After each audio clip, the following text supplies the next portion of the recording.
I think we really need to talk about Chamber. 10 out of the 13 teams that qualified for Reykjavik, 13 because I'm including Liquid and FPX here, played Chamber in their qualifying game to make it to Masters 1. The only 3 teams that didn't were Fnatic and FPX, who went on to play Chamber later on into the tournament, and the final team we don't know because we're still waiting for the LATAM Brazil results. My name is RyanCentral, I'm an analyst in the EMEA region for VCT, and let's start off with Europe actually, talking about G2's Mixwell, Gambit's Chronicle, and Icebox.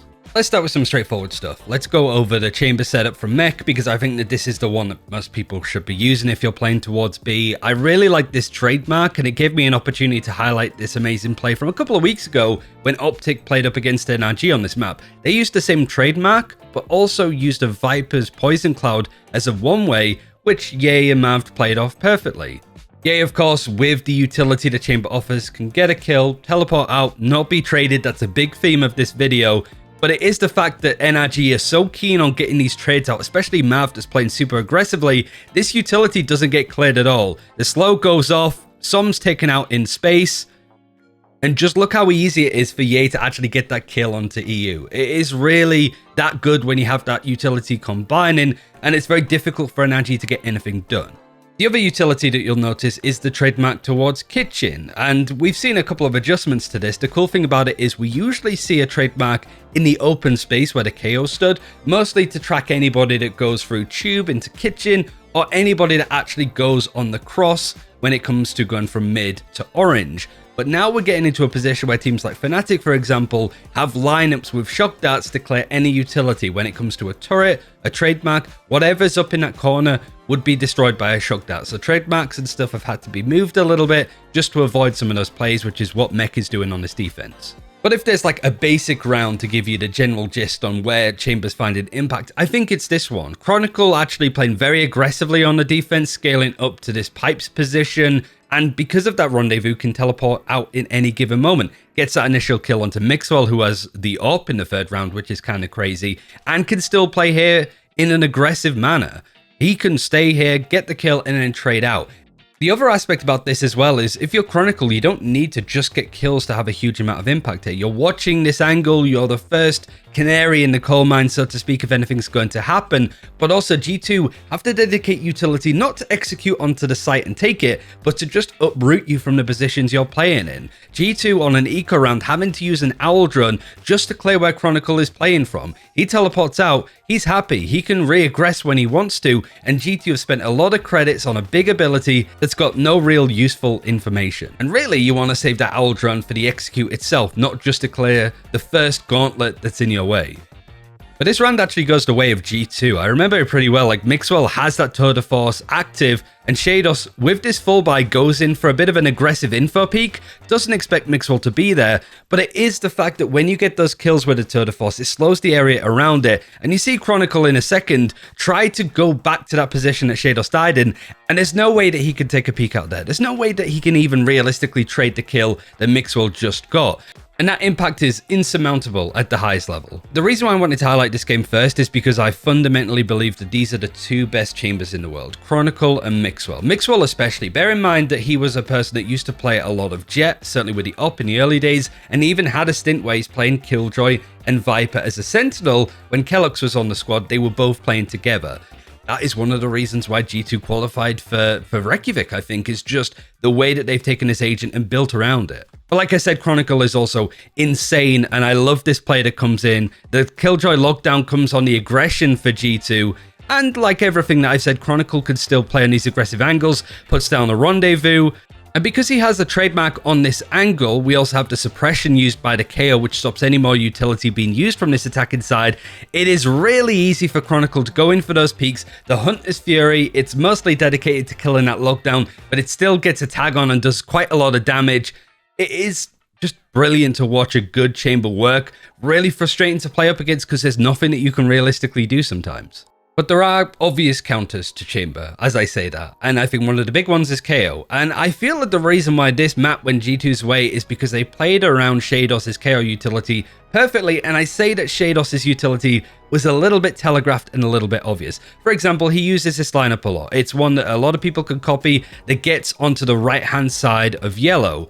Now, this is something that Mixwell is sort of expecting. He has his rendezvous set up to play a bit more aggressively off of yellow, much like we saw from Ye very early on in this video, but he knows because that 0-point knife is going to come in, he can't really play from that spot. He's also wanted to try and bait out stuff like the owl drone. He gets tagged and still gets a kill onto Nats and teleports out to safety.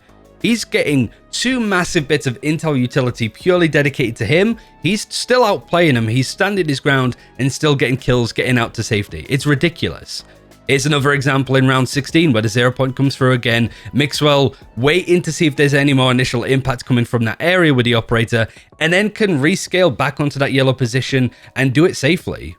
Overall, I'd say it's some generic stuff so far on Icebox, so I wanted to end on some really nifty stuff when it came to what Avova did to outplay this Hunter's Fury. The typical combo comes in, Owl Drone onto the ultimate from Redgar. It gets that tag onto Avova that's up on screens. He kind of wants to be tagged here. But watch this. Hunter's Fury comes in and Avova doesn't move. He just takes the hit. And the reason for that is that he can get out of there and it's a lot safer for him to not get hit by that second fatal shot.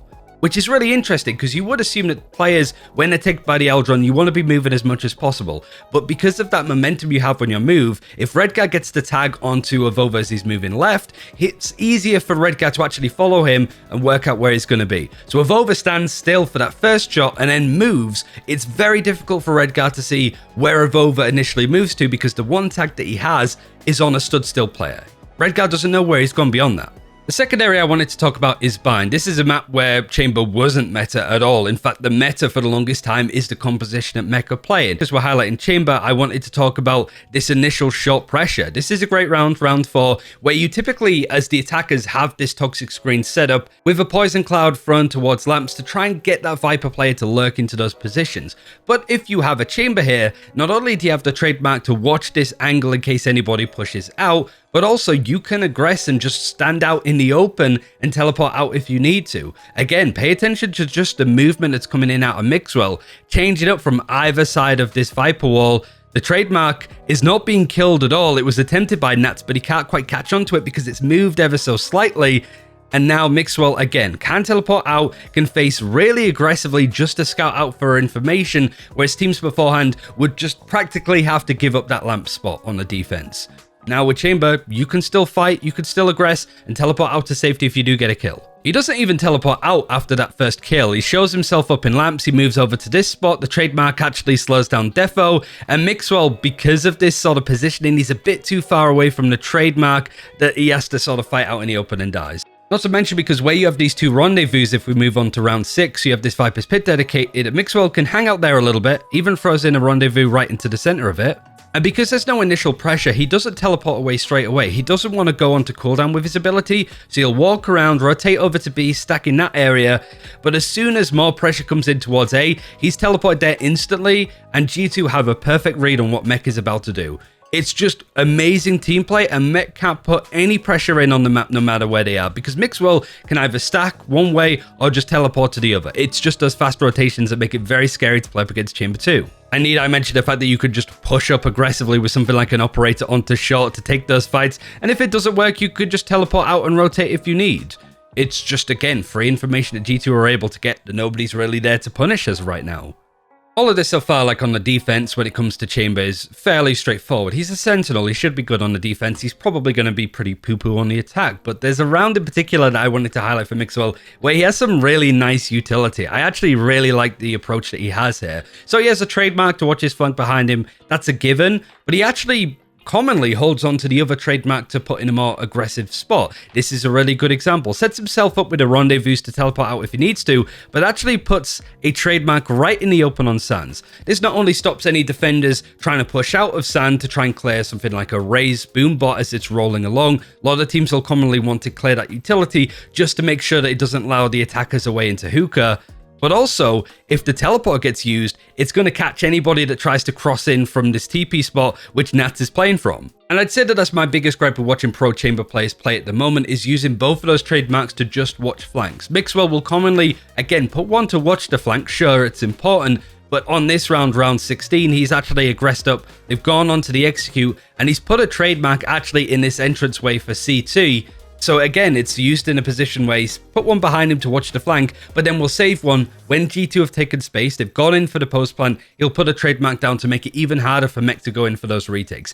It's just something I don't see an awful lot of. The only time I think we saw Mixwell actually dedicating both the trademarks to watching flanks is when he's playing up against Mech when it came to an eco, or where Defo has that showstopper, where you typically see Razes actually try and double blast pack their way into short to try and get a cheap kill. It's something that G2 are going into those rounds very careful of and a bit more considered. That's when they dedicate two trademarks as a quick example. And finally, to sort of finish on here, this is a great play from Avova. Like 200 IQ Omen plays is what I live for. He puts a smoke into this cross and then uses his ultimate. And the initial assumption from Mech is that he ults into that smoke that he just put down. In fact, I think you see Redguard dedicate a flash to make sure that it's cleared. But no, Avova has used this to his full advantage, gets the paranoia onto Redguard, gets the kill, and actually holds all three surviving members of Mech over towards his A site, despite the fact that it's a B execute. It's just brilliant mind games, macro plays, and great fundamentals from G2. It's the Pipson effect, sure, but I think Mixwell leading the line on that chamber, it has a lot of accreditation towards it, and I think it's worth highlighting, because I think the G2 can go on and win Masters Reykjavik off the back of how they're using chamber. It's that good. Now that we've gone over some generally really strong tactics off one of the best chamber players in the world, I want to move over to another worthy nomination of Ye over in North America.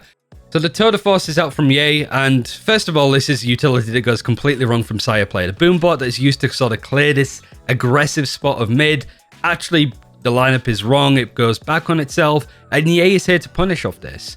Again, keeps eking out more aggressively and aggressively because he has that safety of being able to teleport out. He gets that kill, TP's out, there's no trade. The guard don't even get to look at Ye, they don't really get that much of a chance at all. And because of this ult, it slows this area, it slows down what the guard are doing, which allows Ye to go in for a second peek.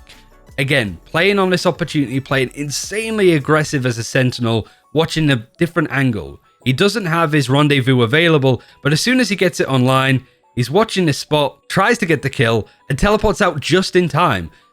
That's 2 deaths that he's avoided being traded for, and then he goes again. This time he actually does get killed, but the fact that he's able to take 3 peeks with that up, with that tour de force ultimate, shows how ridiculous this agent is in the right hands, especially if your team sort of let you play around it. That is 3 fights that Ye's gone for with an operator when he should have died twice, let's be fair. I think that is the epitome of what Chamber is right now. You have to bear in mind that both G2 and Optic dedicated to Chamber very early on. In fact, it was one of the reasons why I think Optic ended up losing to Rise in their first series, because they were headstrong on using Chamber on maps like Bind, where a lot of people gave them flack for even trying that. Now it is the meta, and these teams that were working hard on Chamber compositions and ideas are now reaping the benefits, and it wouldn't surprise me if a lot more teams are going to play it for Reykjavik. Like, this agent is incredibly strong, and I think we should appreciate and talk about that a little bit more. So thanks for watching this video. Hope you enjoyed it. If there's any other topics and stuff certainly leading towards Reykjavik that you want to see, let me know in the comments below. And thanks for watching. Take care. See you soon. Bye-bye.